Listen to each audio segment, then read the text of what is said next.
The world of skills and employability is changing all the time. New funding rules and new delivery models, subcontractors and supply chains to manage, remote working and the rise in unemployment all create an increasingly uncertain and complex landscape.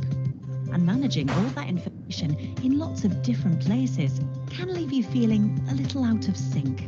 That's why we created Yeti Infinity.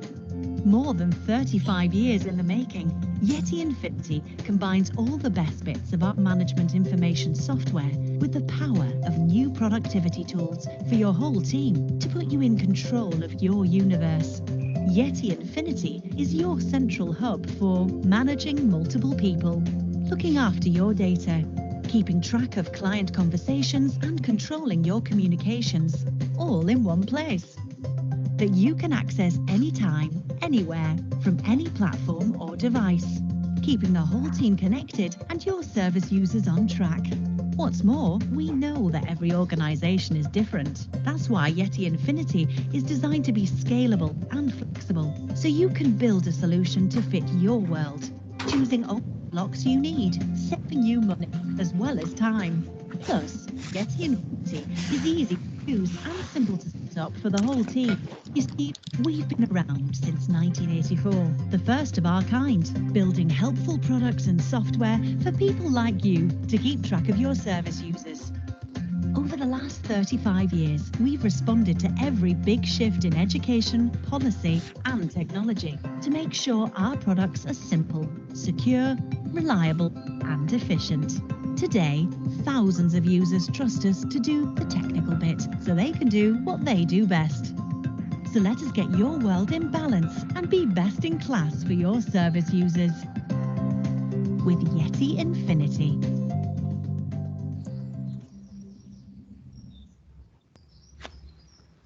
Right, good morning, everyone. What a nice little welcome to this morning's forum. So the more observant of you will notice that I'm not actually Nick Parker. I am actually Catherine Jellings from 3SE, and I've been invited in to chair this meeting this morning. We've got an absolutely action-packed agenda for you, but before we get into that, maybe just a little bit of housekeeping. So if you could all keep your microphones on mute, please, unless you're presenting, because that's quite limiting otherwise. And it's lovely to see your faces, so I'd welcome you keeping your cameras on. It's always nice to see people's reactions, especially when you're speaking. But if you would rather not be on the recording, or you've got want to save your bandwidth or whatever the techie phrase is, then by all means feel free to turn them off if you want to as well. So we have, like I said, quite an action-packed agenda this morning. We have how many? 1, 2, 3, 4, 5, 6, 7 sessions. I'm not sure that might be a record in this short amount of time.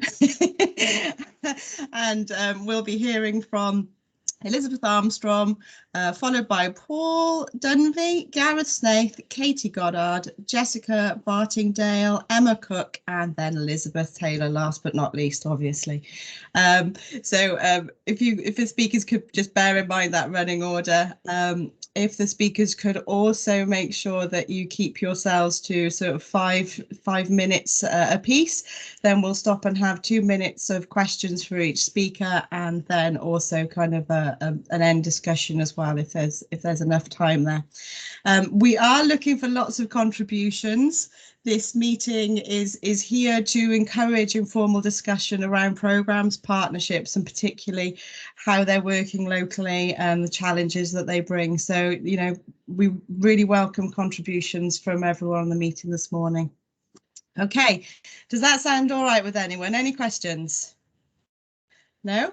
Fabulous. Okay, brilliant. So without further ado, we will go to Elizabeth Armstrong, Partnership and Integration Manager, Jobs 22, who has the responsibility for the Restart scheme in East and Central England. Over to you, Elizabeth.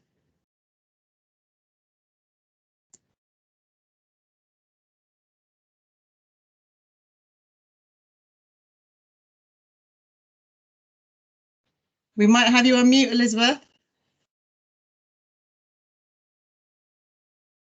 Yeah, I'm just struggling to share that. Hang on a second. We've got you now. Technical issues already. 1 second. Let me just see if I can put that back up.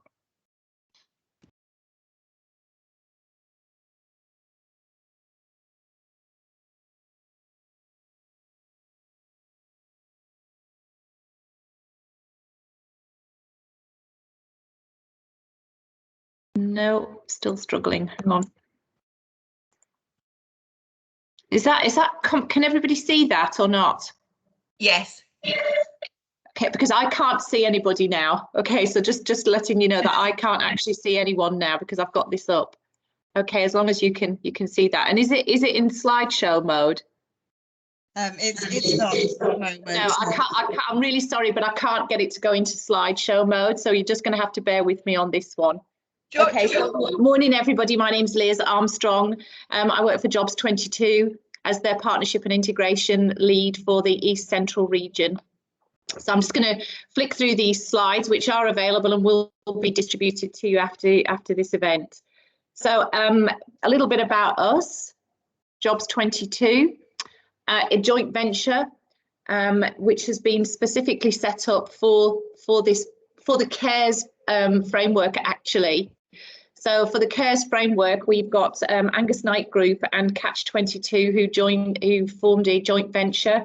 Angus Knight Group being a large Australian welfare to work provider covering all of Australia. I think standout points for me for Angus Knight really are their ability to be able to build partnerships very quickly and are well known for building partnerships with Indigenous population across Australia. Catch 22, most of you will know, a very large social business in the UK. We were successful on the CARES framework at getting into 3 areas, and we bid for all 3 and were successful in securing East Central lot. And supporting us in that is the Better Health Generation, who are again an Australian organisation established here in the UK as well, and they're providing us a digital platform to support people with mental health conditions and physical health conditions. Okay. Restart, for those of you who are not familiar with Restart, it's been just created to support with this pandemic really. You can see there participants must be unemployed between 12 to 18 months, which kind of fits into the furlough schemes. What else do we want to know about it? How it fits actually into the bigger picture. So Restart, we've got Kickstart for the younger cohort up to 24. We then got Restart for those aged 25 plus and who have been unemployed for 12 to 18 months. Work and health programme is still continuing for those who have been unemployed for more than 2 years and who have a long-term health condition. We've got Jobs Entry Targeted Support, JETS, which was commissioned last year, and kind of a knee-jerk reaction to the pandemic, short-term support for those affected by COVID, redundancy or furloughed. Then there's a large number of ESF, ESIF commissioned support that helps add value to the main programmes, which is wrapped around all of that. So that's kind of what we've got in place at the moment, along with a myriad of local schemes as well that are run by local authority, etc.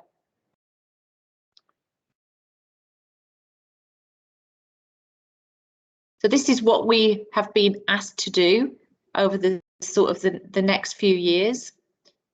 That's I think that slide speaks for itself, and I don't want to take up too much time. Now, our integrated service delivery model. So our core offer is a 5-stage employability programme, which is, look, this is it here. So Fast Connect, warm handover from Job Centre Plus work coach, 3-way conversation, followed by the Activate stage.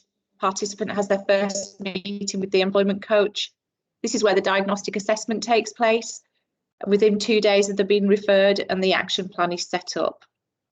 We've got then got the Energize stage, which is for interconnected support areas, my work, my skills, my health and my life, which all look at every aspect of the client really.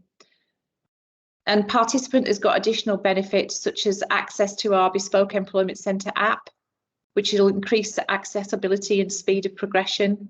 The app also looks to source jobs. It has resources like a CV builder. It's got e-learning advice and guidance and health and wellbeing content in there. We then also have a support catalogue, which provides listings of service for our employment coaches to access when they're signposting or referring participants. And we also have a budget for spot purchase for items that aren't covered by existing provision. I think one of the main things for me about this restart contract is DWP's real push to integrate this programme with local provision, and that's actually what my role is. It is integrating our restart programme into what's already been delivered, and most definitely not duplicating what's already out there. I think many programmes that have gone before this one have kind of replicated what's already going on out there. So I think it's a real opportunity for us to really integrate into the local communities and provide something a little bit different, which is definitely on the agenda for this one. We took the decision to put a community investment fund in place as an organisation as well. So we do have that. Community investment fund is for it's to buy in provision where we think there's a gap in the market. So, for example, we could find a local community that has got that needs some ESOL. It's not being delivered locally. We could procure that through that fund. So it'll almost run like a grant scheme, really, which will be an opportunity for third sector providers in the area to be able to bid for some of that cash to be used for existing programmes, or actually to even set up some new programmes that's specifically needed in that area. But it will all be employment focused. I just need to say that. Then moving on to the Achieve. Hopefully this is where we're going to see people going into work, where they're going Elizabeth, to just to cut across. Yeah. Could you just wrap up at that point, another 30 seconds maybe, and then we'll go into some questions. Thank you. Yeah, perfect. No, and then progress, as you can see there, and there's only another couple of slides on there. Let me jump to this one here. We've got a number of, so at the moment we've got around 200 staff on board, just slightly more than that, delivering across 90 premises in the patch. And that last slide there just gives you a bit of an overview of what we've got on offer. But as I say, I will put my contact details in the chat, so anybody can contact me outside of here if they want to. But I'll take questions now. Any questions, anyone? Just chip in if you've got a question. No Great. questions? The presentation was wonderful then, Catherine. There we are. You got away lightly. I think everyone's still warming up a little bit, maybe. No, me too. I'm still warming up. Well, I think we're all very warm. Maybe we're just not had enough coffee yet. Can I ask a question, please? Go ahead. Hello. Hi there. A lot of good stuff going on. You talked about offering something different from other providers. What is it that you offer that's different then, please? Well, it's not that we're offering anything that's different. I mean, the ultimate aim of Restart is to be putting people into employment. What I was actually saying was what we're trying to offer here is provision that fits into the local communities. So my role is to go out and find out what is on offer in the local communities across that East Central patch, both at local, at regional and sub-regional level.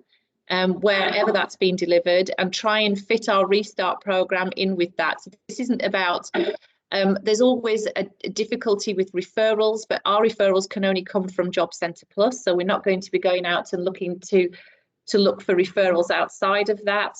Also, we have our Community Investment Fund, which we're going to use to be able to provide grants or purchase anything that we need really for the customer. That could be training provision, whatever's going to help them to get back into employment, really. So I guess that's kind of. Yeah, is there a cap on the amount that the grant that you can give to a customer? In terms of how much is awarded? Is there a sort of cap on how much can be awarded to an individual? Well, this isn't for individuals. The SIF fund is actually to be used for it's to be used by organisations so that we can commission programs if we want to do so. So I did give an example there. For example, ESOL. There might be a need for ESOL in a local community that's not being provided currently, or maybe being provided currently, but is not actually, they're not able to take the capacity of any additional people coming in. So we can use that money to capacity build that organisation so they can add extra places to their ESOL provision, for example. Or we can, if there isn't ESOL provision, and this is just an example, we can look to procure that ourselves through our funding. Okay, thank you. Lovely, great. Thank you very much, Elizabeth, and thank you, Jeanette, for the question there. Great start to kick us off. Next, we're going to go over to Paul Dunphy, who is Service Delivery Director, JETS in Scotland for Capita. Hi, Paul. Just before you get started, I just want to encourage everyone to put their details into the chat function. So I've already popped mine in, and as Elizabeth reminded me there, if you put your details in, then it's a great way to continue to network after the meeting today. Paul, should I give you a thumbs up or something when you've got about a minute left? I will religiously stick to the time. Okay. You're already my favourite. Go ahead, Paul. Thanks very much. Okay, no worries. Yeah, my name's Paul Dunphy. So I'm Service Delivery Director for Capita. I have worked in employability for over 20 years. However, Capita are fairly new to employability. We are quite a large organisation. We've got over 10,000 staff. And we run contracts from anything from kind of defence to health to now employability. We started to get into employability from the framework in September time. So the first contract we bid for was JETS in Scotland, which was the first call-off contract from the DGP on that framework. And we were fortunate enough to win that contract. So in terms of our programmes, we have one programme, and that is JETS in Scotland. Our model is a managing agent model. So we have 3 excellent partners who support us in Scotland. We've got Reading Partnership, who obviously have got decades of experience and fantastic service delivery on employability. We've got the Wise Group, who are another 30 odd years of experience delivering, particularly in Scotland, but also in rest parts of North East England, who are a social enterprise. And we also have the Lennox Partnership, who are also a social enterprise with over 30 years experience of delivering employability. So JETS itself, just a quick overview, it's a 6-month voluntary provision. We discovered we got the contract in December last year. The contract was signed on the 6th of January and we went live on the 25th of January. So it's quite an escalated implementation time, which I know people who are probably involved in Restart have probably experienced the same kind of feelings. It is a light touch provision. It's supposed to be for people 13 weeks plus unemployed. But actually we do receive a range of participants on the programme, and in fairness, we're very open to receiving anybody referred to the programme that the work coach feels it would benefit from. The service approach is, it's largely a digital service. So up to now with COVID restrictions, we've had to largely deliver it for our partners pretty much almost exclusively remotely. The initial thoughts were it'd be 20% face-to-face, but so far the face-to-face demand hasn't really happened, but we'll see what happens for the rest of that contract. In terms of our approach, I would say it's collaboration is probably the key word in terms of our approach. We have our specialism, which is, we're providing that integrated platform. We're managing the relationships with key sector kind of partners, key stakeholders, DGP, Job Centre Plus, Scottish Government, local employers up in Scotland. And our partners deliver the front end service, which is what they're experts at. So in terms of collaboration, our partners are excellent at sharing vacancies, best practice. We have a common kind of digital platform that we're able to share information across. In terms of added value things, JETS is a 6-month provision, but if you're not successful at the end of JETS, you can keep access to all that online content for a further 3 months post-programme. So it still supports participants after the programme is finished. In terms of challenges, I think was the next point to talk about. Well, in fairness, JETS is going really well. So in terms of performance, our partners are doing a fantastic job. There's already 1,600 jobs on JETS in less than 6 months. We're 2,000% against our profile, which is a fantastic place to be. The key challenge is engagement, and I think we'll find that across all provisions as a voluntary provision. We work very well with Senior DWP and Job Centre Plus, and we're trying to collaborate as much as possible in terms of what we can do to get referrals to the programme. But getting the right amount of referrals to get the right amount of starts on the programme is always a challenge, and I think it will be a challenge on all contracts. In terms of opportunities, we're working with our partners to explore other opportunities in Scotland in particular, and we're always open to having a conversation about where we can maybe support and help. Hopefully, Catherine, that's around about 5 minutes. That was absolutely brilliant. Well done. Yeah, spot on. Any questions for Paul then, please?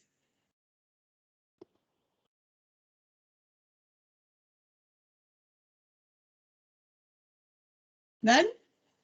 Last chance, anyone? Questions for Paul? Looks like you're going to escape quite lightly there, Paul. I feel lucky. Thank you. Thank you very much, Paul. That was great. Great overview. Right then, next we're going to go to Gareth Snaith.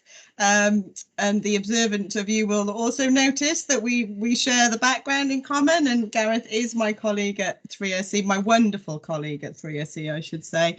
Gareth's going to talk to us a little bit about our partnerships in Wales, and also specifically our neurodiverse coaching programme. So thank you, Gareth. Over to you.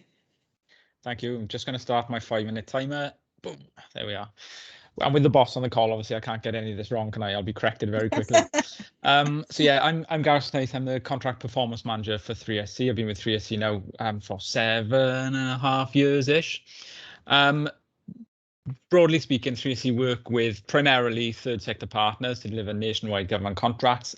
It's not exclusively third sector, but we do try to build that VPCSE sector as sort of the prime mover. Over the last 11 years, we've worked with at least 2,100 partners, and that's growing every day, and have managed a minimum of 109 programs. I suspect it's more, actually.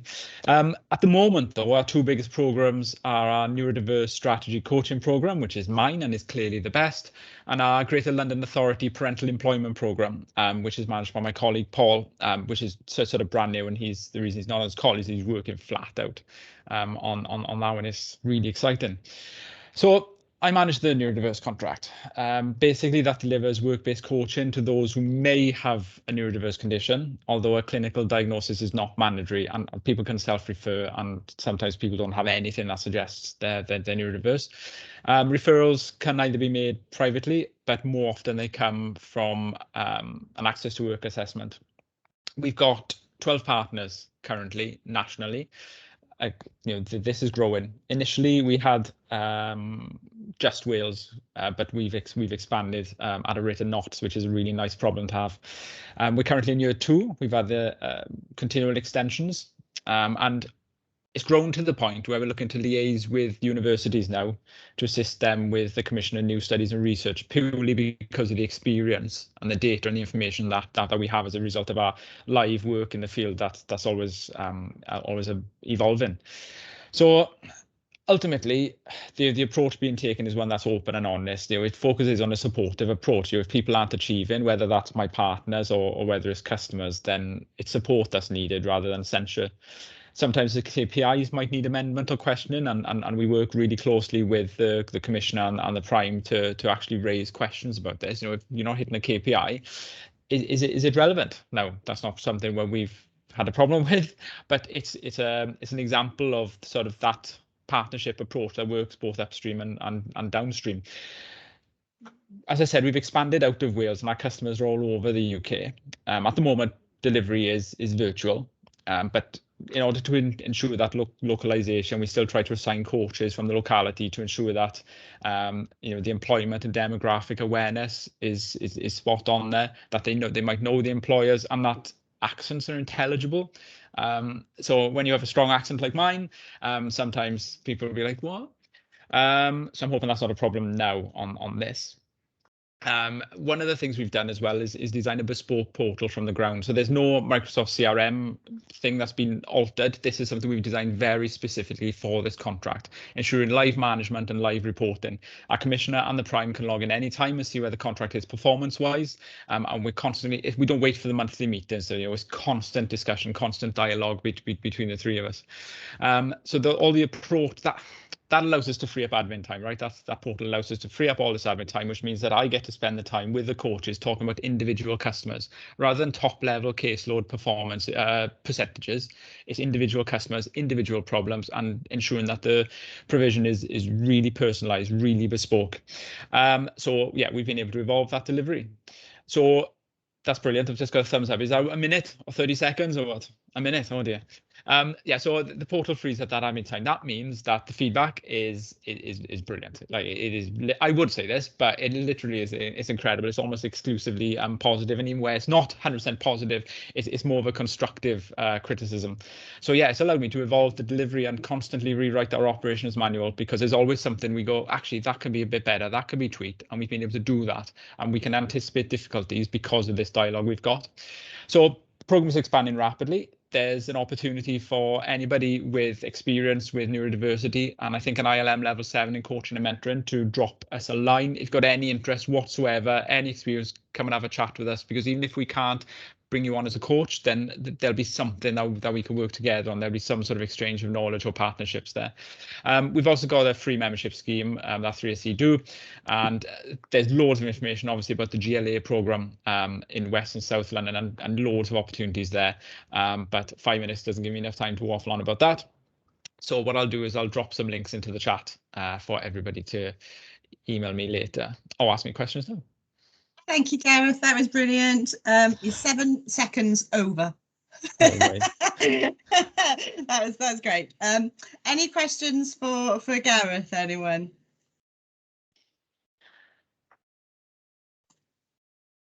Any questions? So Gareth, what's the biggest challenges, do you think, on our neurodiverse coaching program? It's the individual approach of each of the customers. Everybody, there's no blank. You can't give a blanket approach. You just can't. It has to be absolutely individual, which takes a little bit of time. And you know, for a lot of other contracts, you really want to do that, but you've got all this admin stuff to do. With this, we've been able to completely rewrite how we look at performance and actually look at those individual people and really dig into it. So that was the biggest headache initially, was figure out a way to deal with each person rather than just deal with each set of performance figures, you know. Okay, great, thank you. Just oh, Deborah, question for Gareth, please. Hello, good morning all. Can you hear me? No, you're very quiet. Very quiet. Can you shout at us, please? Can you hear me now? Yeah, that's great. Okay. Can I just ask about the neurodiverse aspect? Are you talking about working with those that have a diagnosis? So they've already had something identified. And I'm just going to flag this as a general point, that a great many of those that we see have actually, I would say, missed being diagnosed. So what is really concerning is they tend to get treated and dumped into a general basket somewhere. And the ones that have a diagnosis or have been, you know, had educational health plans and have had support tend to go into some specialised provision. But I am concerned about those that actually missed a diagnosis and people just don't know how to react. And that's the bespoke element that I think that many of us would want for every single customer with whom we deal. So I wondered, what's your, you know, how do you actually identify those particular individuals with neurodiversity? I mean, we get referrals from Access to Work or privately. They're self-referred. So, but we don't gatekeep. You know, we don't do these neurodiverse assessments. They come to us either with a clinical diagnosis or without, but we don't say you have to have this clinical diagnosis to come on board, because, you know, waiting for NHS assessments, waiting lists are ridiculous at the moment, and they're like 3-4 years for adult assessments. So we don't gatekeep it like that, and we don't do the assessments ourselves. So we've got people who come to us with clinical diagnoses. We've got people who come to us and don't have a handle on what their clinical diagnosis would be. They just say, look, I'm having challenges with X, Y, and Z, and we need support. Really, we just approach each customer with a fresh slate and try to. The diagnosis doesn't tell us anything about them really. Talking with them tells us what they need, and that's kind of the approach we try to take. Does that answer it? Thanks, Deborah. Yeah, Can we go over to, sorry, Deborah, can we go over to Katie? Did you have a question as well, please? Yeah, just a quick one, because I'm conscious we've probably gone a little bit over. I was just wondering, Gareth, when you were referencing a lot about individualised support for these this particular cohort, and then you talk about zero exclusion. I just wondered if you were delivering it in a IPS kind of way, or if you'd looked at the service model of individual placement support. It sounds very much like what you're doing, and that clinical integration would definitely be a key part of delivering on your KPIs. I just wondered if that was something that you'd ever considered or thought about. The contract is relatively new, and it's constantly evolving in partnership with our prime. That's something I'd love to know more about. Would you mind dropping me an email and we'll have a discussion outside of it? Because I definitely want to hear more. Yeah. Fantastic. Thanks, guys. Some great questions there as well. So we'll stay with Katie then. Katie Goddard, Programme Lead, Live Well, Working Win, South Yorkshire Housing Association. And I understand Katie is responsible for partnerships across health and employment in Yorkshire. So over to you, Katie. Yeah, no worries. I did mention earlier, I've got the neighbours drilling, so I've been on mute when I've not been talking, so I'm hoping that you'll be able to hear me and not pick up some of this background noise. So I'm Katie Goddard. I'm one of the programme leads. There's 4 programme leads at South Yorkshire Housing that oversee all of our employment programmes. Just to give a little bit of context around how Housing Association has ended up sort of delivering employment programmes and where that's kind of come from. So South Yorkshire Housing was established in 1972, and it came off the back of the Cathy Come Home film that was made in terms of supporting families with homelessness. We support over 10,000 customers across Sheffield City region. We've got 6,000 properties and we employ over 600 people. We currently deliver social prescribing in Doncaster and Barnsley. And in 2016, we started delivering some employment support programmes. And where that's kind of come from, I suppose, is our ethos is sort of support people to live well and realise their potential. And obviously that kind of fits in with the employment side of it. So in 2016, we won our first BBO contract, Building Better Opportunities contract, which is a collaboration between the ESF and the Big Lottery. And that was where we were supporting people with complex needs. Now, we did run this service in an IPS way. So I don't know if anybody's heard about IPS. It's individual placement support, but it's a rapid support programme that's really individualised for people with severe mental health problems. And it's established research evidence-based programme to support people back into work, and it involves working closer with secondary mental health services, so actually having employment specialists embedded in the community and mental health teams. So as part of that project, we had 12 sites across Sheffield City region where we had the employment specialists embedded within the clinical teams. So we would take referrals directly from care coordinators, from the psychiatrists, from community mental health workers, occupational therapists, and that worked really, really well. And we've managed to extend that funding now to 2023. So that's the BBO project. In 2018, we won a contract called Working Win. I don't know if anybody's heard of it. It was a randomised control trial of a modified version of IPS. So we know that evidence shows us that IPS works in secondary mental health services, but what we don't know is if it helps people with mild to moderate mental health conditions and physical health conditions. So we took part in what is one of the largest randomised control trials in the UK, and that involved us recruiting 6,000 people into the trial. 50% of those people received the treatment, so they received the individualised placement support, and the other 50% went into the control group. We haven't yet got the results of that in terms of what actually shows us in benefits, but we're hoping to get the report next year. And that contract saw us embedding our employment specialists in some different settings, so some voluntary sector, some of the MSK clinics. So we had employment specialists based in the physios at the hospitals, within IAPT, within GP practices. So we sort of took referrals directly from GPs, from IAPT workers, and self-referrals as well. We could obviously take self-referrals into that trial. The trial also saw us working with people that were in work, so we're able to take people that were in work and struggling, so maybe in a job that wasn't quite right for them, were struggling with a health condition or off sick and wanting to return to that job or a different job. So that was a working wind trial that ended last year. Since then, we've now got some NHS England funding to deliver a contract across Sheffield City region, which sees us working with the NHS Trust in partnership. And we're now currently delivering our Thriving to Work contract, which is the ESF and the DWP collaboration. So they're the kind of things that we're working on at the moment. One of the big things for us as an organisation is we would only work on contracts that take volunteers. So we wouldn't ever, it's not a mandatory contract, we wouldn't ever work on anything where people are mandated to any of our programmes. We sort of work from the basis that all of our customers want to work and that everybody's entitled to that support. And we kind of go from that place of we work in a strength-based way, we look at what people are good at, what people can do, what their interests are, and sort of work from there really, rather than that deficit kind of what's your diagnosis and what's your barriers. We're kind of looking at it, what can you do, what can you bring, kind of thing. I don't know how long I've got left. That feels like 5 minutes. Yeah, that definitely is 5 minutes. Thanks very much, Katie.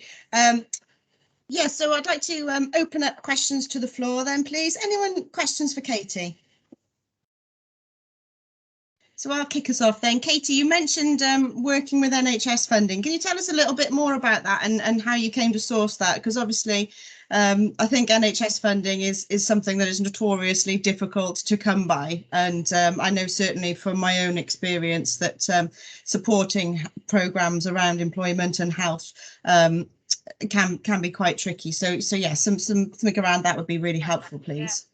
So as part of the IPS Wave 2, obviously it's in the long-term NHS plan that they want to scale up IPS provision across secondary mental health services. And the long-term plan sort of looks at the numbers of IPS support doubling, tripling, quadrupling over the next 5 years. So in 2019, there was some transformation funding allocated from NHS England to our region. It's part of the South Yorkshire and Bassetlaw integrated care system. We bid for that funding and were successful. But at that point, because the NHS had previously delivered IPS, we came to a collaboration agreement with them where we're the lead provider, but each of the 4 NHS trusts in the region subcontract to us. And it's a bit of a unique dynamic in that the trusts employ the employment specialists. So Ardash have employment specialists, Sheffield Health and Social Care, etc. But we oversee the contract, so we manage those employment specialists, but they're employed by the NHS. So it's a bit of a unique dynamic, to say the least. But that's the kind of the collaboration agreement that we came to. The contract has just been extended until March 2022, and Sheffield CCG have made a commitment that they're going to continue to fund IPS support. We're not yet sure who will be successful in delivering that. Hopefully that will be us. But yeah, we're yet to see whether that actually sort of pans out. But yeah, it is a bit of a tricky market to get into, but it's something that we also, a lot of our other live well services in South Yorkshire Housing have good relationships with the NHS trusts in the area. So I think that kind of helps that we're a known quantity kind of thing. Yeah. Great, thank you, Kate. Any final questions for Katie? The only other thing I should have just said, sorry, just very quickly, is we have just been assessed not so long ago by the Centre for Mental Health, because IPS has a fidelity scale that you get assessed against, and we've got Centre of Excellence, which means we're the only other provider in the north that's got Centre of Excellence. So if anybody's interested in finding out a bit more about how IPS works, drop me an email. I'll pop my email in the chat. I'm happy to talk to people about delivering an IPS service. Sounds like I think we've got a session on delivering an IPS service. Okay. Yeah, more than happy to do that. More than happy to help with that. Fab. Thank you, Katie. That was perfect. Okay, so next we're going to move on to Jessica Bartingdale, Employability Project Manager, Social Enterprise Kent, CIC, and Jess is going to talk to us about social prescribing and employability. Over to you, Jessica. Morning, everyone. I'm just going to try and share my screen, which means I won't be able to see you, and I hope it works. So let me know if it works.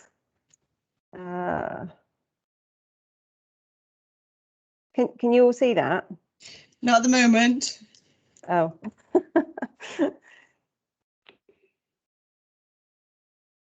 Okay. Let's try again. If not, you'll just have to put up with me talking. Let's try one more time. Absolutely fine. Can you see that at all? No? No, not coming up, I'm afraid. No. I'll tell you what, I'll just talk. It's fine. I'll send you the us your slides anyway. afterwards. Yeah, I will do. It's quite nice because then I can see faces anyway. Okay, so my name's Jess Bartender and I'm Employability Project Manager for Social Enterprise Kent. I manage 2 employability projects, but the one that I'm going to talk about today is called Let's Get Working.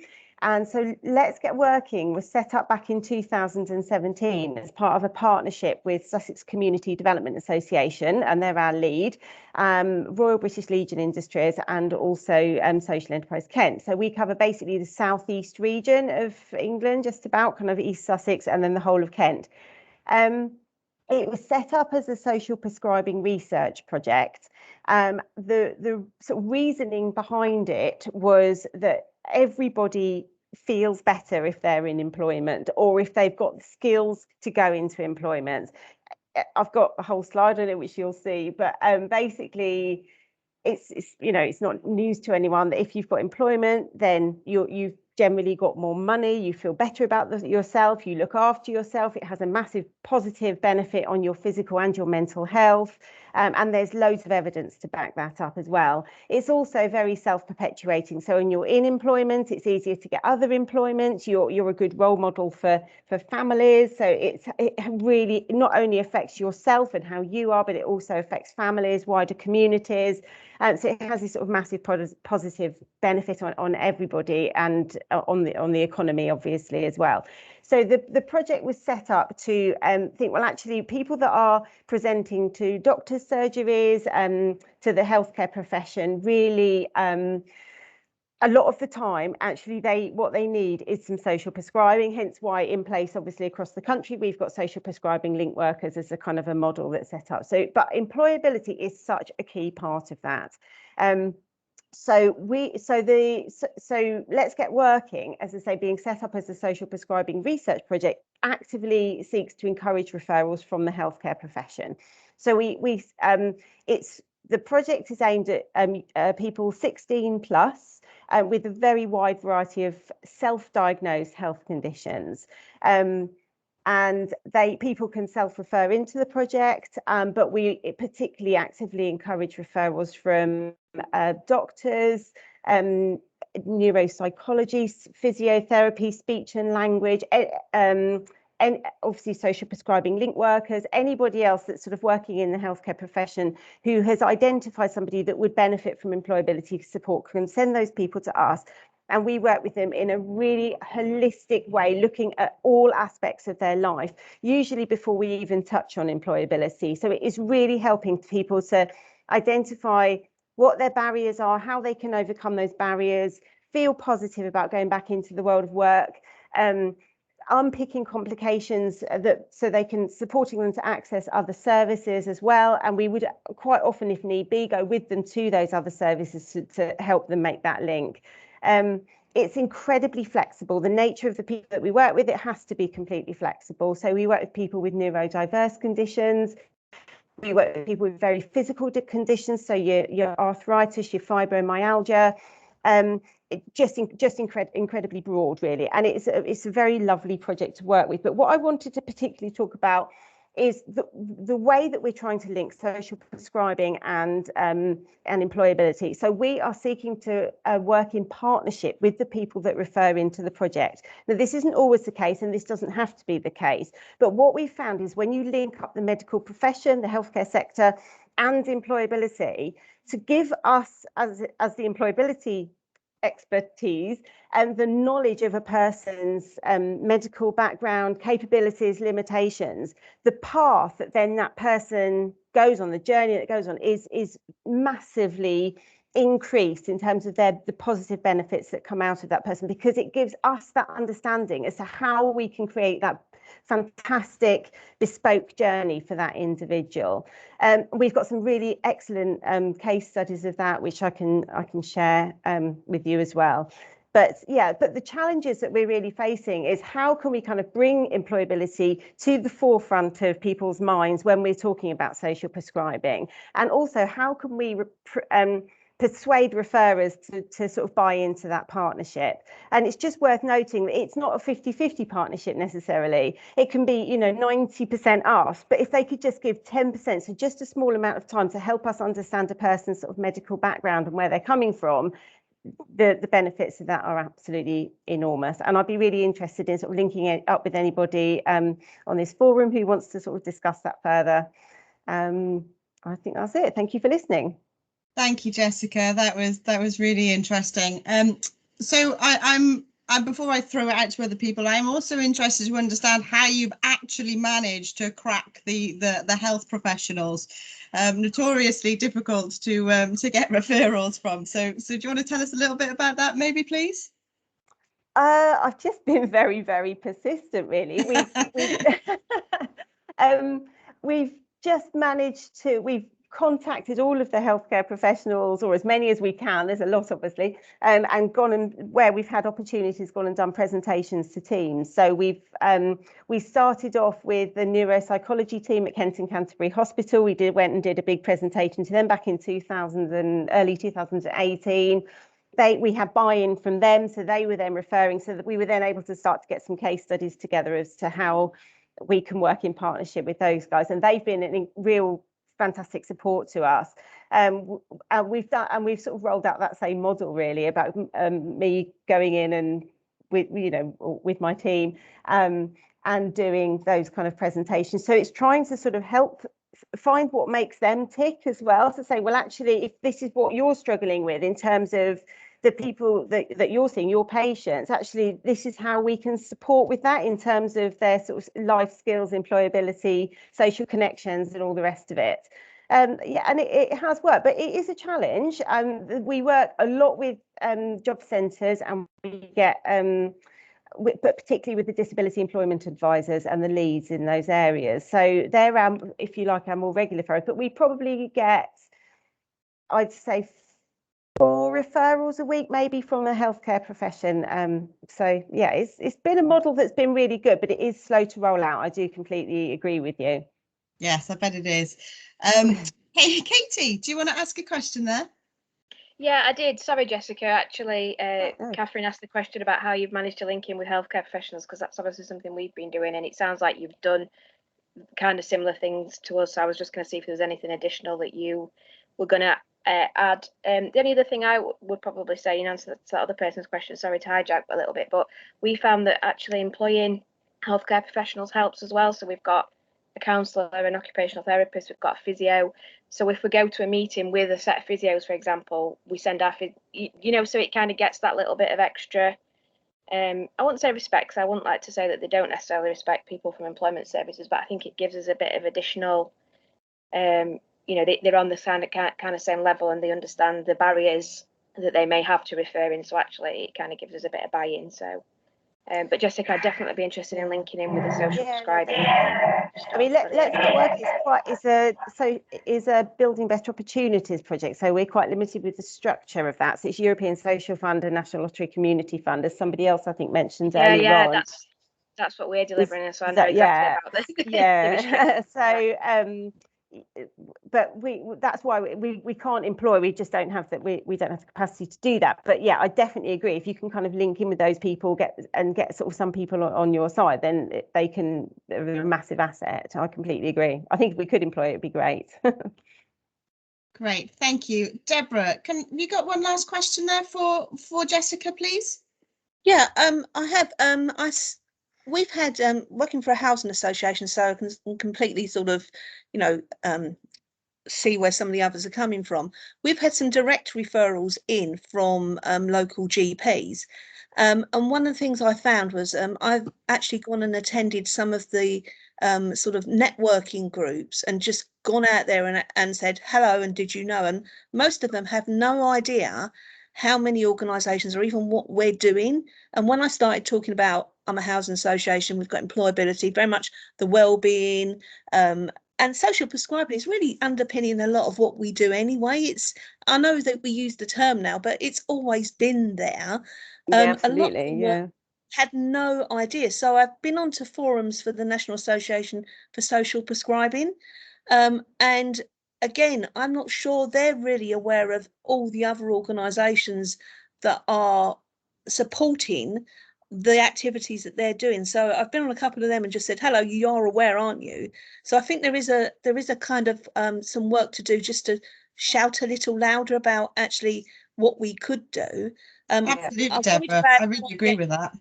We might get inundated but I'd rather we had people coming to us than not knowing where to go. But I'm just saying that I tend to get out there and sort of just make sure they're aware of the other side of what's going on. So, honestly, communication is the biggest issue we have in every single program that we run, in my opinion.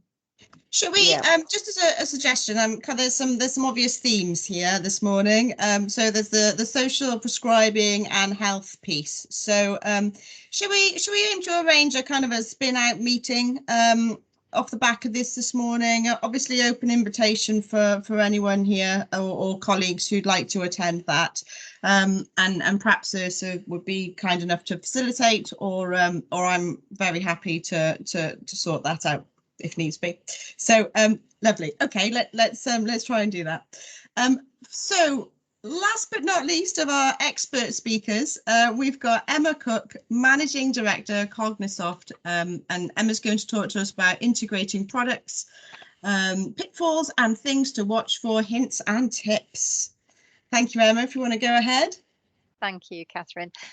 Yeah, we provide case management systems here at Cognisoft. So the spin that I've got for you today is just slightly different. It's still on the partnership theme, but we provide systems for housing associations and for employment support organisations, for apprenticeship providers, national careers services. So we've got quite a wealth in experience in doing it.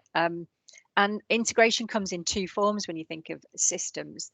One is, well, integration and partnership, I should say, because partnerships are really important when it comes to your system supplier and you as an organisation, because your case management system actually is the thing that helps you and helps support your programmes, delivers you the key information that you need for your outcomes, enables you to evidence what you're doing.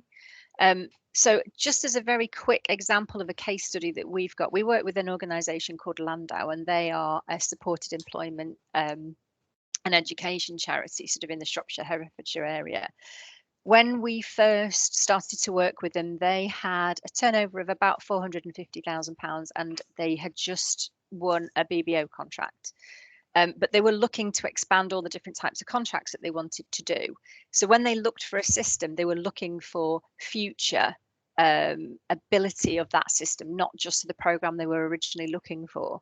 They now deliver 6 programs, including the BBO one, CITB, community learning, an NHS contract, a disability contract from a local provider, and they've just been awarded a DWP in ESF funded contracts. I think they're going on to about 7 contracts now. They are now a £6 million turnover organisation 4 years later. And they've put a lot of that down to the system that they're using, because they were able to evidence what they were doing at each time they bid for a contract. And they're now at the point where they will not bid for another contract that doesn't finish before 2023 or 2024. They've got enough on their plates to be going on with. The key part of that is the partnership arrangement between us and them. At every step of the way, they've included us in their future plans. So we've been able to go to them with the system and say, right, this is how you need to be able to do this. This is what you should be looking for. And then we've had time to make sure the system is still supporting them. So the system is growing with them. They now have a supply chain of over 100 organisations that deliver for them across all of those contracts. The key thing that they wanted to be able to do is move people across provision.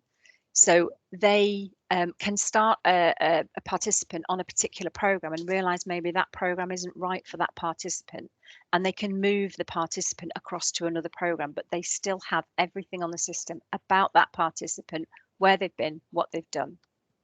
So that's really important to them. The second part of systems is actual system integration. There's a lot of organisations that want to join systems together, and we're absolutely a believer of best in breed, and And if there are other systems around that contain data that you would like to integrate with your system, there are a couple of key things that you really need to look for. First of all is understand what it is you want to achieve out of it. There's no good putting two suppliers together and just saying, you work it out between you, because we all contain an awful lot of data and we don't know what it is that you want to achieve. So be very clear about what you want to achieve out of integrating systems. And secondly, understand how you want that data to flow between them. One system has to be the master, in effect. It has to be the originator of the data. You can have two-way flow between systems, but make sure that you understand the travel of the data, which way it flows in, which way it flows back, and what data elements you want it to do. And keep those system suppliers in the loop of everything. Make sure you've clearly documented what you want to do. Partnership with both system suppliers is still really important, because as your programs move on, you expect them to change, you expect them to grow, and that can affect integration as well. So you need to keep those partnerships going, and you need to ensure that you are keeping those up to date. Simple things like one system provider updates their system, it can actually break an integration. So you need to be aware of all those little foibles that go in between them. But when done well, integration of systems and moving data between them really can work. So that's me just under 5 minutes. I'll give you the time back there, Catherine. That is wonderful. Thank you, Emma. Anyone got any questions for Emma? Any questions at all? No? Okay, again, you got away lightly there, Emma, I think. Right, I'd just like to invite, time is really tight now, so just like to invite any final comments from any of our contributors about partnership working, or, you know, a really short soundbite on, you know, your top tip or anything else like that. Does anyone want to have a final say? Well, I'll just say, actually, Catherine, that I think partnership working is about people. So building that relationship, keeping an open line of communication is what I'd say is my top tip. Fabulous. Thanks, Elizabeth. Paul, any top tips? Your final thought? No, I think I probably disagree with what Elizabeth said. I think it is ultimately down to people and building up kind of trusted relationships. I think during COVID, where we've launched, we haven't until last week physically met any of our partners, and it shows what you can do, you know, just by communicating and listening effectively. Fabulous. Yeah, very true, Paul. Gareth, final top tip from you? Oh, he's on the phone. Let's get to Katie. Have you got what's your soundbite, your top tip for partnership working success? Yeah, the only thing I've just popped in the chat about just reaching out, because I think things like this are great, and then you go away and get on with your day job and you kind of forget, and actually there's lots of connections here and lots of things we can learn from each other, so it'd be good to keep that on the radar. Yeah, definitely. Good point. Well, I think we've got another group. I think we've also got some more members for the Disability and Health Ursa Forum as well. So if you guys are not already there, so that's great. Thank you, Jess. Do you want to give us your final thought?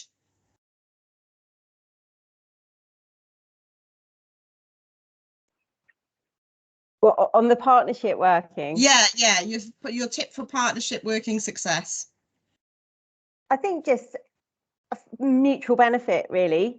There's always a kind of a common ground or a mutual benefit, and I think if you can find what that is, then that really helps with the sort of the linking in with each other. Definitely. Fantastic. Yeah, definitely. Thank you, Jessica. And Emma, your final thought there? Sorry, just unmuting. I think it's the same as everything. It's just communication. That's a huge key to everything, and this whole situation hasn't made communication easy. In one way, face-to-face is gone, but in another way, forums like this are very easy to set up, and same with your own supply chains, your own partners. We'll go back to Gareth now. So Gareth, your final thought on partnership working success? I mean, it is all about that individual openness and honesty, isn't it? Everybody's different, every organisation is different, and just because an organisation has a specific tagline doesn't mean that every person in that organisation likes the same approach. And I think it's that mutual openness, mutual honesty, and mutual respect that is absolutely crucial to building these relationships, regardless of job title. It's the individual that you're working with deserves the same level of collaboration, which I think is a theme that has been repeated by a lot of the other contributors today. Yes, definitely so. Thank you, Gareth. Ooh, and that's the end of the discussion piece today. Thanks everyone for your contributions. Just to finish off then, we're going to go over to Elizabeth, Chief Executive from Ursa, to round up, finish off and give us the Ursa and sector updates.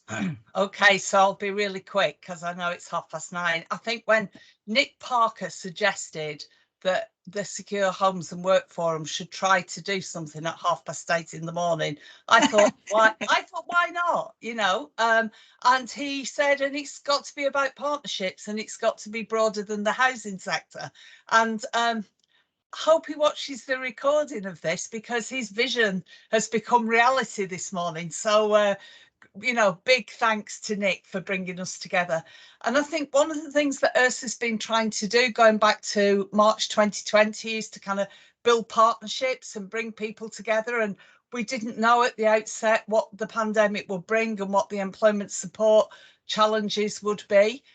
So I think an event like this morning has been really good in refocusing us back, that we still have those big commission provisions. We've still got the Working Health Programme and JETS, and we've now got the Restart Scheme, but haven't we got this wonderful tapestry of diverse offers that complement those big provisions, and the kind of thought leadership in the sector that we've heard this morning, and the willingness to work together and to build partnerships and share good practice and ideas. For me, that's what I'm passionate about, and what I think Ursa should be about. So it's been a great morning, and thanks everybody, and let's spin off and meet again. Thank you. Wonderful. Thanks, Elizabeth. Thanks everyone for your contributions this morning. Thank you. See you again soon. Bye-bye. Bye. Bye. Bye.